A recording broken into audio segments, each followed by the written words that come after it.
Долоно жалбырактуу сейрек жарым жашыл бийик бадалдардын же майда дарактардын гүлдөр тукумундагы бир тукуму. Декоративдүү жана дарылык өсүмдүк катары кеңири колдонулат. Жемиштери желинет. Латын аты байыркы грек тилинен келип чыккан. Күчтүү, ал жыгачтын же күчтүү жана катуу касиетин же өсүмдүктүн узак жашоо жөндөмдүүлүгүн чагылдырат. Долоно жашы 400 жашка чейин жетет. Орусча долоно деген аталыш далдын сөздүгүндө боярин деген сөздөн келип чыккан. Анда дагы бир нече диалектилик варианттар боярка, глот, леди, глюдина, глок, талоно көрсөтүлгөн. Негизинен да диалектилик сөздөр да уроонун башкы мүчөлөрүнүн татаал аталыштарында да колдонулат. Долоно негизинен түндүк жарым шаардын 30 градус жана 60 градус түндүк жагындагы мелүүн аймактарында таралган. Негизинен түндүк Америкада, ошондой эле Евразияда. Долоно жаратылышта көбүнчө жалгыз же топ-топ болуп бадалдардын калың бадалдарында, токой четтеринде, ачык жерлерде, карагайларда кездешет. Сейрек токойлордо өсөт жана чытырман дарактардын капталынын астында таптакыр кездешпейт. Деңиз деңгээлинен тоолордогу токой өсүмдүктөрүнүн жогорку чегине чейин ар түрдүү рельефтик шарттарда жана ар кандай кыртыштарда таралган. Алар топуракка талапсыз, бирок терең, орточо нымдуу жана дренаждуу түшүмдүү оор топурактарда жакшы өнүгөт. Топуракта акиташ болушуна оң жооп берет. Алар өстүрүүдө жөнөкөй, басымдуу көпчүлүгү кышка чыдамдуу жана жарык сүйүүчү. Алар мезгил менен бутоо жана кургак бутактарды кесип таштоого муктаж. Өзгөчө кам талап кылынбайт. Көчүрүү учурунда долоно жаш кезинде оңой чыдай алат. Долонолорду жайкысын жалбырактуу абалда көчүрүүгө болот. Долоно үрөн себүү, тамыр соргуч, культивацияланган сорттору кыйыштыруу жолу менен көбөйөт. Долоно жалбырактуу, сейрек жарым жартылай жашыл дарактар. Бийиктиги 3-5 метрге, кээде 10-12 метрге чейин жетет. Көбүнчө көп сабактуу же бадалдуу өсөт. Таажысы тыгыз, тегерек, тоголок же жумуртка сымал, көбүнчө асимметриялуу. Маңгактын кабыгы күрөң же боз, тегиз эмес, кабыргалуу же жаракалуу. Кээ бир түрлөрүндө майда табакчалар менен сыйрылып кетет. Бутактары күчтүү, түз же бир аз зигзаг, азыраак ыйлашат. Жаш бутактары кызгылт, кызыл, түксүз же жыш түтүктүү, кийиз сымал. Бүчүрүнүн өзөгү тегерек, четтери тиштүү, актан ачык жашылга чейин. Көпчүлүк түрлөрүнүн көп сандаган омурткалары бар. Алар кыскартылган бутактары өзгөртүлгөн жана бүчүрлөрдүн төмөнкү бөлүгүндө жалбырак менен бир убакта жана бүчүрлөрдүн үстүңкү бөлүгүндөгү тиешелүү бүчүрлөргө караганда 1 жыл эрте өнүгөт. Тикенектер көбүнчө жалбыраксыз, узундугу 0,5-1 сантиметрден 6-7 сантиметрге, ал тургай 10 сантиметрге чейин. Азыраак жалбырактуу. Европа жана Азия түрлөрүнүн омурткалары кичинекей же жок. Бүчүрлөрү сейрек тикенек менен аяктайт. Бүчүрлөрү омуртканын капталында, анын түбүндө, азыраак бүчүрлөрү омуртканын эки капталында жайгашкан. Бүчүрлөрү жумуртка сымал тегеректелген, конус сымал же сүйрү, учтуу же көбүнчө туюк. Узундугу 2-10 мм, кабырчыктар 4-6 санда. Спираль түрүндө тизилген. Ачык же кара күрөң, кармин өңү бар, бирок көбүнчө четтери ачыгыраак чектүү. Көбүнчө жылаңач, жалтырак, четинде азыраак кирпичтүү же түктүү. Жалбырактын тырыгы кууш, 3 изи бар. Алар кээде тырыктан тыгындар кыртышын кесип алгандан кийин гана көрүнөт. Жалбырактары спираль түрүндө жайгашкан, көбүнчө кыска бутактардын учунда жыйылган. Жумуртка сымал же сүйрү, азыраак тегерек, ромб сымал же эллипс сымал. Бүтүн төөнөгүч кесилген, тилкелүү же кесилген бычак менен. Терең жана орой тиштүү, көбүнчө бүтүндөй. Узундугу 1-12 сантиметр, түксүз же жыш түтүктүү, ылдыйдан темантоздуу, жалбырактуу, сейрек кездешүүчү. Узун бутактары кыска бүчүрлөрүнө караганда чоңураак жана тереңирээк. Ал эми кыска бутактардын астыңкы жалбырактары көбүнчө үстүңкүсүнө караганда кичине жана бир аз быдырлуу. Көптөгөн түрлөрдүн стипулдары эрте түшөт. Күзүндө кээ бир долонолордун жалбырактары ачык алтын, кызгылт сары, кызгылт көк түскө айланат. Көп түрлөрүндө өңү өзгөрбөстөн көпкө сакталып, жашыл же күрөң түскө айланат. Гүлдөрү кыска каптал бутактардын учунда жайгашкан. Татаал, каримбоздуу, азыраак чатырчалуу, аз же көп гүлдүү. Кээ бир түрлөрү 1 же 2-3 гүлдүү. Гүлдөрүнүн педикелдердин, гипантиялардын жана чабактардын балталары жылаңач, жыш түтүктүү же темантоздуу. 1-2 сантиметр диаметры менен гүлдөр ак, тегерек, кыска тармактуу, 5 чабакча бар, тик, сажда же рефлекстүү. түшүп же мөмө менен калган. Урукчалары 5-20 ак, сары, кызгылтым же кочкул кызыл түстүү. 1-5 стилдери капитаттык стигмасы менен жана көбүнчө түбүндө тутам чачтары бар.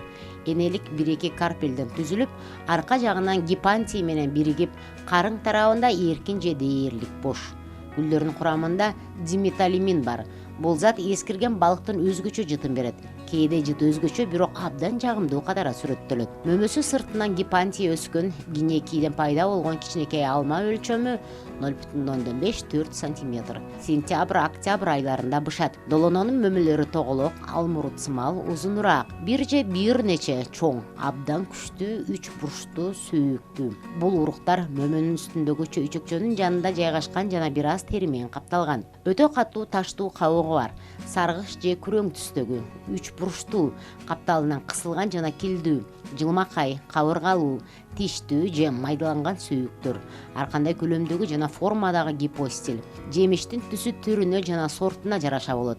Ал ачык кызгылт сары, кызыл, ачык кызгылт сары же азыраак учурда дээрлик кара болушу мүмкүн. Мөмө жемиштердин өлчөмү түсү сыяктуу эле өзгөрөт. Кан кызыл долонодон диаметри 5-7 мм, ал эми чоң мөмөлүү америкалык түрлөрүндө дээрлик 3, азыраак 4 см. Ири жемиштүү түрлөр канадалык долоно сыяктуу маданиятка киргизилет. Чекит долоно жана понтиялык долоно. Алардын бардыгы жыл сайын мөмө берип, түшүмдүүлүгү жогору. Алардын мөмөлөрү ранетки алмасына окшош, бирок кыска сабагы менен айырмаланат. Түрүнө жараша бир дарактан 10 килограммдан 50 килограммга чейин мөмө жыйналат. Гүлдөр жазында же жайдын башында, жалбырактарынан кийин балдуу, бирок жагымсыз жыты бар жана негизинен ар кандай чымындар, ошондой эле коңуздар жана аарылар аркылуу чаңдаштырылган мезгилде гүлдөйт. Үрөн менен көбөйтүүдө узак мөөнөттүү 7-8 айга чейин катмарланууну талап кылат. Күзүндө бакчага себүүдө бардык уруктар жазында өнүп чыга бербейт жана бир топ убакытты талап кылат. Биринчи жылы үрөндөн 20-30% адатта өнүп чыгат. Кээ бир уруктар кийинки жылы өнүп чыгат. Эгерде үрөн себүү же катмарлануу алдында тырыктанса, өнүп чыгуу пайызы жогорулайт. Алар кыюуларды өтө начар алышат. Алардын вегетативдик көбөйүшү тамыр соргучтары жана катмарлануу жолу менен ишке ашырылат. Бакча формалары кыйыштыруу жолу менен көбөйтүлөт. Тамыр сабагы катары кадимки долоно колдонулат. Өнүп жаткан мезгилде котелдер жердин үстүндө ташылат. Алар жумуртка сымал же эллипс сымал, бир аз эттүү, түксүз, кыска жалбырактуу, узундугу 4-13 мм. Көчөттүн үлүш бөлүкчөсүнүн узундугу 1-6 см. Түксүз, көбүнчө кызгылт. Биринчи жалбырактары кезектешип бири-бирине жакын, адаттагыдан бир топ кичине жана анча терең жана интенсивдүү кесилген. Биринчи же 2 жылда көчөттөр жай өсөт. Жылдык өсүү 7-20 см ашпайт. Андан кийин жылына 30-40 см чейин өсөт. Ал 6-8 жашка чейин уланат. Андан кийин өсүш кайра басаңдайт. Гүлдөө жана мөмө берүү 10-15 жашта болот. Жашоо узактыгы 200-300-400 жылга чейин. Долононун негизги зыянкечтери көпөлөктөр: долоно, шакекчелик кокон көпөлөгү, чаар көпөлөк, боолуу жана мителер. Жыгач ак кызгылт, кызгылт сары же кызгылт өзөк дарагына бөлүнүү менен балким кээде патологиялык келип чыккан. Житилген жыгач жана сап дарагы. Өзөгү кара түстө, кызыл күрөң, ал тургай кара күрөң. Өсүү шакекчелери байкалат. Жөнөкөй тешиктери бар идиштер. Кан тамырлар аралык тешикчелер карама-каршы азыраак алмашып турат. Кавказ долоносунун тамырларынын дуалдарында сызыктары бар. Чектелген оюктары бар жипчелер. Жыгач чачыраган тамырлуу, кээде шакекче, кан тамырлуу. Жыгач паренхимасы диффузиялык, жарым жартылай паратрахеалдык, нурлар гетерогендүү, кээде бир тектүүлүккө тенденциясы бар. 1-3 катарга чейин. Долоно тукумунун айрым түрлөрү жыгач түзүлүшүнүн өзгөчөлүктөрү боюнча абдан айырмаланат. Жыгачтан ар кандай турмуш тиричилик буюмдарын, токардык жана оюуларды, урма аспаптардын туткаларын жана башкаларды жасайт. Ал оюу тактайлары үчүн сыналган жана бир топ канааттандыраарлык натыйжаларды көрсөткөн. Долононун кээ бир түрлөрү 8 метр бийиктикке жетип, жыгачтын кыйла чоң массасын түзөт. Ошондуктан аларды эксплуатациялоо толук мүмкүн. Долононун бурчтары оюмунун түсү жана кооздугу жагынан чоң баалуулукка ээ. 16-кылымдан бери долоно медицинада колдонула баштаган. Мурда ич өткөккө жана дизентерияга каршы каражат катары колдонушкан. 19-кылымдан баштап гүлдөрдөн жана жалбырактардан жасалган чай кан тазалоочу каражат катары колдонула баштаса, 20-кылымдын башынан бери долононун мөмөлөрү жана гүлдөрү жүрөк жана кан тамыр ооруларына дары катары сунушталат. Кадимки долоно, кан кызыл долоно, жашыл мөмөлүү долоно, дарылык жийки заттын эки түрүн, долоно гүлдөрүн жана долоно мөмөсүн өндүрүү үчүн бир туюк долоно башка түрлөрү өндүрөт. Гүлдөр кургак аба ырайында гүлдөөнүн башталышында жыйналат. Капкак астында же плюс 40 градус Цельсияга чейин ысытылган кургаткычтарда кургатылат. Жемиштер толук бышкан стадиясында жыйналат жана жылуу бөлмөлөрдө же кургаткычтарда плюс 70 градус Цельсияга чейинки температурада электрде кургатылат. Негизги активдүү ингредиенттер флавоноидтер: гиперозит, кверцетин, витексин, ацетилвитексин, ошондой эле гидроксинамикалык кислоталар, кофеин жана хлороген. Долондодон жасалган дарылар кардиотоникалык таасирге ээ. Алар миокардтын жыйрылышын күчөтөт, бирок анын козголушун төмөндөтөт. Тритерпен кислоталары коронардык жана мээ тамырларындагы кан айланууну күчөтөт. Жүрөк гликозиттеринин таасирине жүрөк булчугунун сезгичтигин жогорулатат. Жүрөктүн зонасында ооруну жана дискомфортту жок кылат. Долоно препараттары жүрөктүн функционалдык бузулушунда, кардиалгияда, менопауза синдромунда, гипертонияда, астеноневротикалык шарттарда, комплекстүү терапияда колдонулат. Илимий медицинада спирт тундурмасы, ошондой эле гүлдөр менен мөмөлөрдөн суюк жана коюу экстракт колдонулат. Элдик медицинада долоно гүлдөрү ушул эле максатта иштетилет.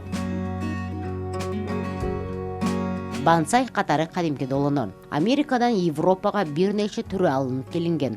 18-кылымдын башында Түндүк Американын 8 түрү бакчаларда жана парктарда өстүрүлгөн. Кокспур долоно, жумшак долоно, чырмалышкан долоно, уштуу долоно, сары долоно. Америкалык долоно түрлөрү 19-кылымда Орусияда пайда болгон. Декоративдик багбанчылыкта жана ландшафт дизайнында кеңири колдонулат. Алар кышка чыдамдуу, кургакчылыкка чыдамдуу, топурактуу көп ылгай бербейт. Күзүндө кызгылт, кызыл түскө айланган кооз жалбырактары, каримбоз гүлдөрүндөгү көптөгөн ак гүлдөр жана 2 ай бою таажыны кооздоп турган ачык түстүү жемиштердин аркасында бүткүл вегетациялык мезгилде декоративдик. Долоно 300 жылга чейин жашайт. Тикенектүү тосмолор үчүн идеалдуу материал болуп саналат. Кооз жана калың. Россиянын борбордук бөлүгүндө кеңири таралгандары кадимки долоно жана кандуу кызыл долоно, ошондой эле короз долоносу. Долоно пейзаждык парктарда декоративдик топторду түзүү үчүн колдонулат. Сайлардын капталдарын, суу сактагычтардын жана дарыялардын жээктерин бекемдөө үчүн колдонулат. Кадимки долоно же тикендүү долоно, жылмакай долоно, бадал же майда дарак гүлдөр тукумундагы Кротоегус тукумунун бир түрү. Табиатта түрдүн таралышы Европанын дээрлик бүт аймагын камтыйт. Ал Россияда жапайы, кездешпейт, бирок көбүнчө орто зонада жана түштүктө өстүрүлөт. Ал бадалдардын арасында, жээктеринде, сейрек жалбырактуу жана карагайлуу токойлордо, дарыялардын нугунда, кыртыштарда жана тектирлерде, өзгөчө оор чопо топурактарда жакшы өсөт. Бул негизинен так аныкталган деңиз климаты бар аймактар менен чектелет. Жай өсөт, көлөкөгө, кургакчылыкка, суукка чыдамдуу. Бул түрдүн белгилүү үлгүсү 400 жаштан ашкан жана 2,5 метр айланасы болгон. Кадимки долоно бийиктиги 3-8 метрге, сейрек кезде 12 метрге чейин жеткен асимметриялык таажысы бар чоң бадал же кичинекей дарак. Эски бутактардын кабыгы ачык боз, бутактары зайтун же кызыл күрөң. Жаш бутактары жумшак, түктүү. Тикенектеринин узундугу 0,6-2,5 см. Культивацияланган үлгүлөрүндө алар аз, кээде жалбырактуу тикенектер да кездешет. Бөчүрлөрү жумуртка сымал тегерек, узундугу 2-3 мм. Жалбырактары алгач жылаңач, ичке, кагаз сымал, андан кийин бир топ жыш, үстүңкү жагы кочкул жашыл, астыңкы жагы ачык жашыл, контуру сүйрүү. Узундугу 2-6 см, туурасы 2-5 см. Астыңкы жалбырактары бүтүндөй чокусунда гана тиштүү, калгандары 3 тилкелүү, жалбырактары көбүнчө сүйрүү, азыраак курч, кринат тиштүү, азыраак курч тиштүү, ортоңкусу кээде 3 тиштүү. Мөмө бербеген бутактарында чоңураак, кенеңирээк жана тереңирээк кесилген, 3-5 бөлүнгөн. чапчалары теманоздуу, узундугу 0,8-2 сантиметр. Гүл тик, сейрек, 6-12 гүлдүү, узун жылаңач балталуу жана гүлдүү. Гүлдөр 1,2-1,5 сантиметр диаметри, ак же кызгылт, чатырчалары жазы, сүйрү, 3 бурчтуу. Урукчалары 18-20, кызыл антерлери менен 2 графалар азыраак 3. Мөмөлөрү эллипсоид сымал, жумуртка сымал же дээрлик тоголок, бүдөмүк кырдуу, кызыл же кызыл күрөң түстө. Азыраак сары же ак, диаметри 7-10 мм. Ширелүү. Сөөктөрү 2-3, узундугу 7 мм чейин, туурасы 5-6 мм томпок. Арка капталында 2-3 оюгу бар. Карын тарабында жалпак, ири оюкчалуу. Май-июнь айларында гүлдөйт. Августтан баштап мөмө берет. Кургак жемиштерде 35,4%ке чейин кант, жүзүм жана лимон кислотасы болот. Жаңы мөмөлөр 8-18%га чейин кантты камтыйт. Мөмөлөрүндө урузолдук, хлорогендик, шараттуу, кофеин жана лимон кислоталары, В-ситостерол, сапониндер жана флавоноиддер, аскорбин кислотасы, каротин, таниндер жана ачуу заттар, сорбитол, холин, ацетилхолин жана май бар. Жалбырактары менен гүлдөрүндө хлорогендик, кофеиндик, каротегустук жана башка бир катар кислоталар, флавоноиддер, гиперозит, кверцетин, гитексин, эфир майы, триметалимин бар. Уруктан гликозит, амигдалин жана май, ал эми кабыгында эскулин табылган. Үшүктөн кийин чогулган жемиштер жаңы жана консерваланган катары колдонулат. Пирогтордо салма катары колдонулат. Кыям, желек, компот, кофе жана чай алмаштыруучу заттарды жасоо үчүн керектелет. Кургатылган мөмө жемиштердин уну нан бышыруу өнөр жайында жемиш таамдуу витаминдүү нан жасоо үчүн колдонулат. Долуну дарактардын кабыгынан кызыл, күрөң жана сары кездеме боектору алынат. Ал көптөн бери бактарда жана сейил бактарда декоративдик өсүмдүк катары кеңирээк колдонулуп келген. Ал эми бийик формалар аллея көчөттөрүндө да колдонулат. Кемчиликсиз кесүүгө жана калыптандырууга туруштук берет. Бүшүр түзүү жөндөмдүүлүгүнөн улам ал тосмо үчүн баалуу түр болуп саналат. Күзүндө жалбырактарын кой, эчки жана бодо малдар жейт. Жашыл болгондо алар жешпейт. Бал өсүмдүктөрүнө аарылар тынымсыз барып, шире жана чаңча менен камсыз кылат. Долунун дарылык максатта колдонулушу диаскоридтердин доорунан бери белгилүү болгон. Жемиштер жана гүлдөр элдик медицинада ревматизмде, шишиктерде, атеросклероздо, калкан безинин иштешинин жогорулашында, мигренде, менопауза учурундагы психикалык бузулууларда, эпилепсияда, гипертонияда колдонулат. Эрте жазда чогултулган жаш бутактардын кабыгы ысытма жана ич өткөткө каршы колдонушкан. Заманбап медицинада дооно препараттары гүлдөөнүн башталышында бышка мөмөлөрдөн жана гүлдөрүнөн алынат. Жүрөк булчуңдарын стимулдаштыруучу каражат катары жана жүрөктүн ишинин бузулушунда колдонулат. Клиникалык изилдөөлөр көрсөткөндөй, мөмө жемиштерин жана гүлдөрүнүн суюк экстракты кан басымын төмөндөтөт, өндүрүмдүүлүктү жогорулатат, ооруну басаңдатат, жүрөктүн аймагындагы оордук жана кысылуу сезимин басаңдатат. Долонону ангионевроздо, миостенияда, стенокардияда, нерв толкундануусунан улам уйкусуздукка, дүлөйчүлөрдүн фибрилляциясына жана пароксизмалдуу тахикардия менен коштолгон гипертариозго жакшы дары катары белгиленет. Жемиш экстракты жүрөктүн ревматикалык кемтиктери, кардиосклероз, стенокардия жана вегетативдик невроздор үчүн колдонулуучу комплекстүү кардиовалент препараттын курамына кирет.